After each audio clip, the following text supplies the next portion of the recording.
terbentuknya Hamas, dari kamp pengungsi hingga panggung politik Timur Tengah.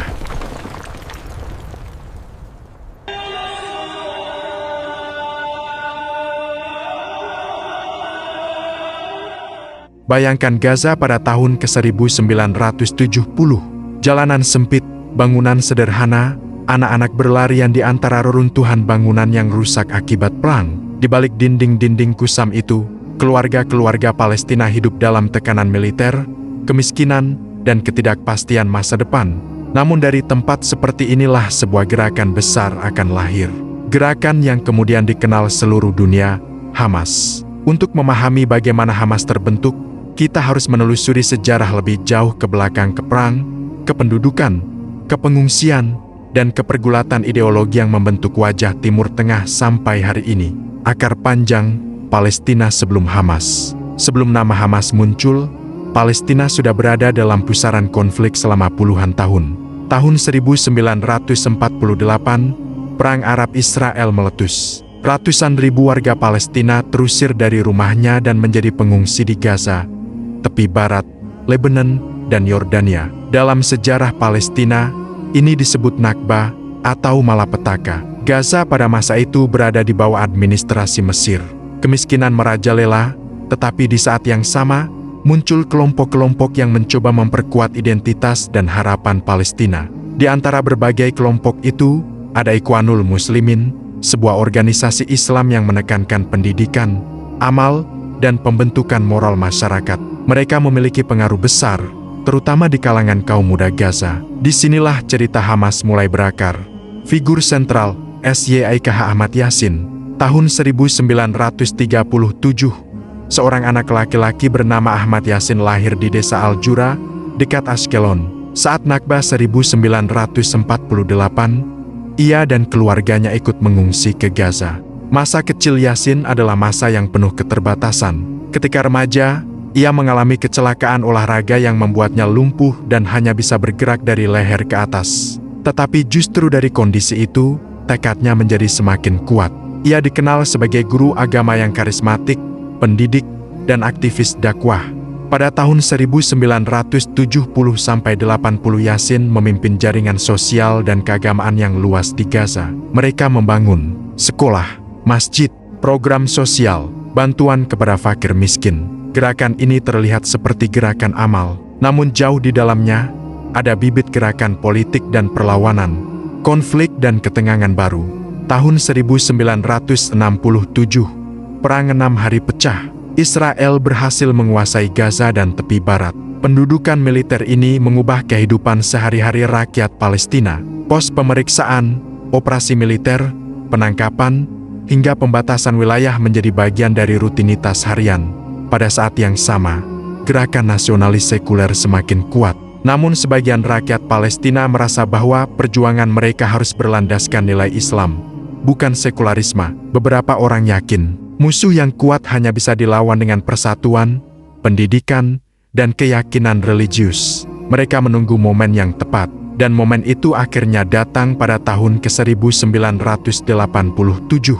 Intifada pertama, titik ledak kemarahan. 9 Desember tahun 1987. Sebuah kecelakaan truk Israel yang menewaskan 4 pekerja Palestina menjadi titik api ledakan emosional di Gaza. Protes kecil berubah menjadi gelombang besar.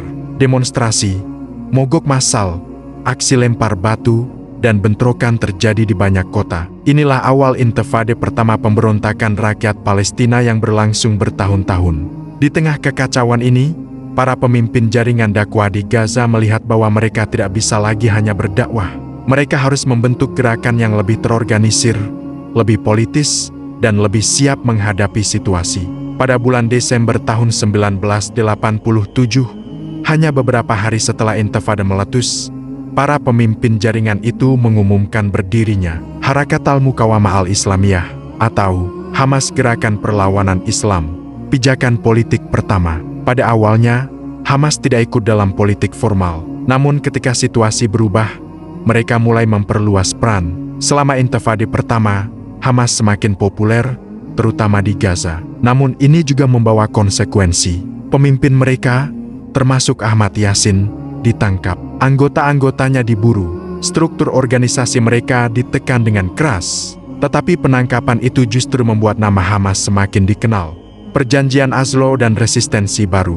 Tahun 1993, PLO dan Israel menandatangani perjanjian Oslo. Perjanjian ini mengakui adanya pemerintahan Palestina, otoritas Palestina, adanya pembagian wilayah, proses menuju penyelesaian konflik. Banyak pihak menganggap Oslo sebagai harapan baru, namun tidak semua orang setuju. Hamas memandang bahwa perjanjian itu terlalu banyak mengorbankan hak rakyat Palestina, tidak menjamin pembebasan tanah Palestina, tidak mengakhiri pendudukan. Penolakan ini membuat Hamas semakin identik dengan slogan mukawamah perlawanan. Dekade api, eskalasi, blokir, dan perubahan besar.